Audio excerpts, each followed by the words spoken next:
दोस्तों, जब भी कोई आदमी किसी दूसरे आदमी के खिलाफ चेक बाउंस का केस करता है तो हमारे देश का कानून उस आरोपी को बराबर का मौका देता है।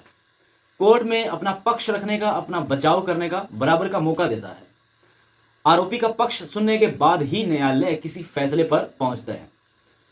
कई बार यह देखा जाता है कि कंप्लेनेंट यानी कि शिकायतकर्ता आरोपी पर यानी कि अक्यूज्ड पर चेक बाउंस का झूठा मुकदमा भी दायर करता है। शिकायतकर्ता अक्यूज्ड को ब्लैकमेल करने की कोशिश करता है। इस वीडियो में आपको बताऊंगा कि आरोपी के पास ऐसे कौन से हथकंडे हैं, जो रेमेडीज हैं, जो उसके बचाव में काम आ सकती हैं, कि उन रेमेडीज का उपयोग करके आरोपी कोर्ट से बाइज्जत रिहा हो सकता है, बरी हो सकता है। अगर आपने किसी पर चेक बाउंस का केस किया है या फिर आप पर किसी ने चेक बाउंस का केस किया है, इस वीडियो में दोनों के लिए बातें महत्वपूर्ण हैं। वीडियो को अंत तक जरूर देखिए, आपको दोनों के जो महत्वपूर्ण बातें हैं वो समझने को, जानने को मिलेंगी। मैं उम्मीद करता हूं आप सारे स्वस्थ होंगे और मस्त होंगे।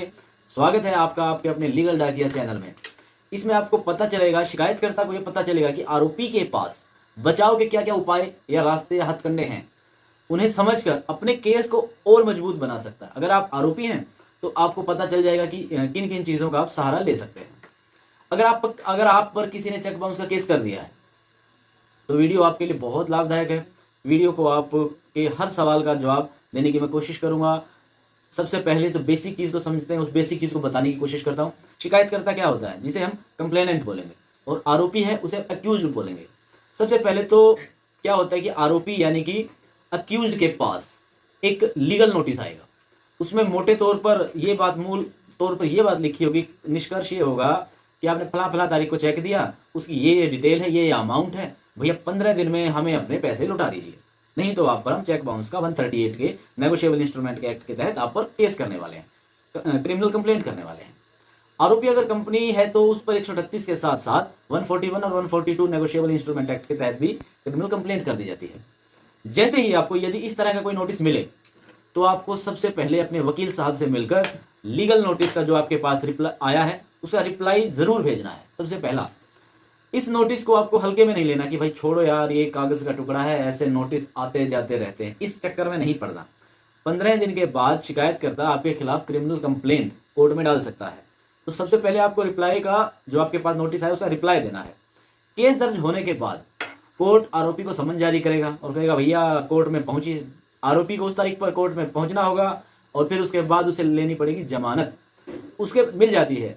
उसके बाद आरोपी के वकील को section 145 sub section 2 negotiable instrument act के तहत अंदर अपने गवाह और शिकायतकर्ता को क्रॉस एग्जामिनेशन की एप्लीकेशन लगानी होती है। उसके बाद उस एग्जामिनेशन के बाद सेक्शन 313 सीआरपीसी के तहत आरोपी के बयान दर्ज करवाए जाते हैं।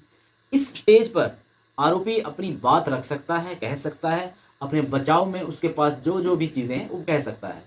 आगे जो मैं बताने वाला हूँ बहुत इंपॉर्टेंट है, वीडियो को मिस मत कीजिए, बहुत कमाल की जानकारी देने वाला हूँ। जो आरोपी जो इस चीज को यूज करके वो थोड़ा अपने आप में हेल्प करवा सकता है, बहुत काम की बात है, पता चलेगी। जो बहुत कम लोगों को पता चलती है वो बताने वाला हूँ बाकी, जो वीडियो का मेन क्रश है, मेन पॉइंट है।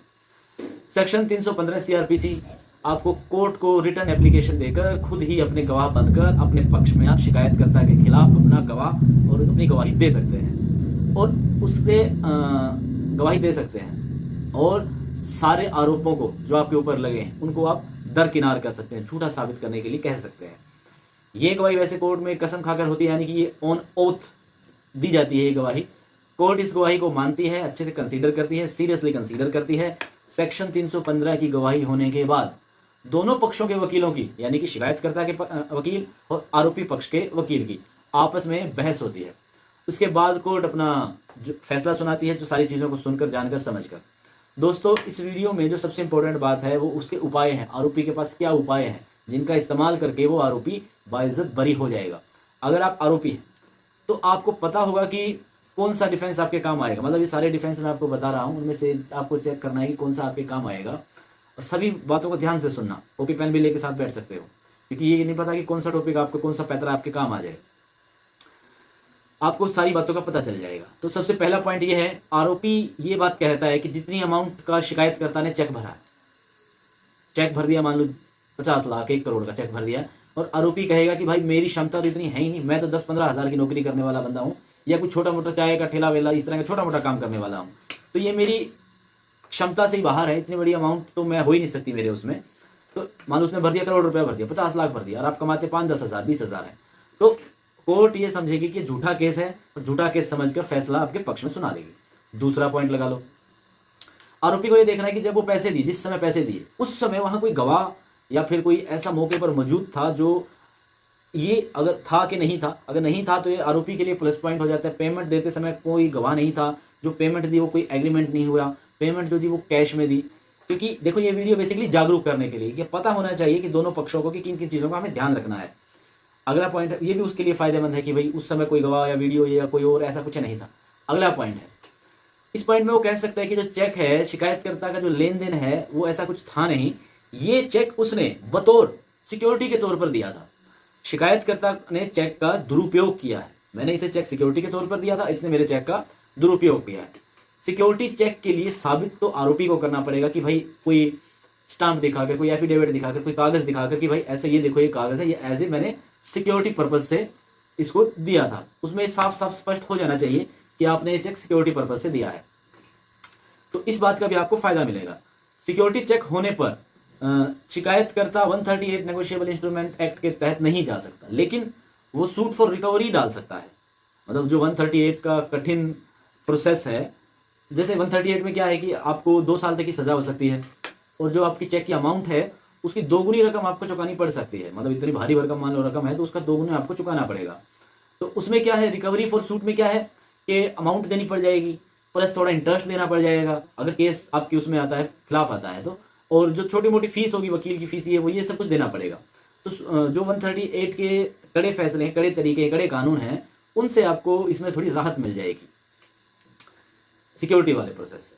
अब अगला तरीका क्या है, ये फैसला भी काफ़ी इंपॉर्टेंट है कि आप उससे ITR मांग सकते हैं कि जिस अमाउंट की बात कर रहा है, क्या इसने ये अमाउंट मुझे दी, इसने ITR में शो की। इस बात का भी आपको उसको फायदा, आरोपी को फायदा मिल सकता है कि अगर जैसे आपको ये अमाउंट देते हैं तो उसकी ITR में मेंशन जरूर करवाना चाहिए। पांचवा अगला पॉइंट ये है कि शिकायतकर्ता ने जो चेक है वो ये कह सकता है कि ये चेक मेरा चोरी हो गया था, जिसके लिए जिसने चोरी हुआ चेक, उसके बाद किसी ने अमाउंट भर लिया, मुझे इसके बारे में पता नहीं, चेक पे मैंने साइन करके रख रखे थे। आरोपी को ये साबित करना होगा, कोई वीडियो दिखा सकता है, या फिर उस तारीख जब चेक लगा उससे पहले की FIR दिखानी होगी कि भाई ये देखो FIR मैंने पहले ही चेक गुम की शिकायत दर्ज करवा रखी है, या कोई ऐसी CCTV फुटेज है जिसमें चोरी हुई हो, इस तरह की बातें उसको दिखानी पड़ेंगी।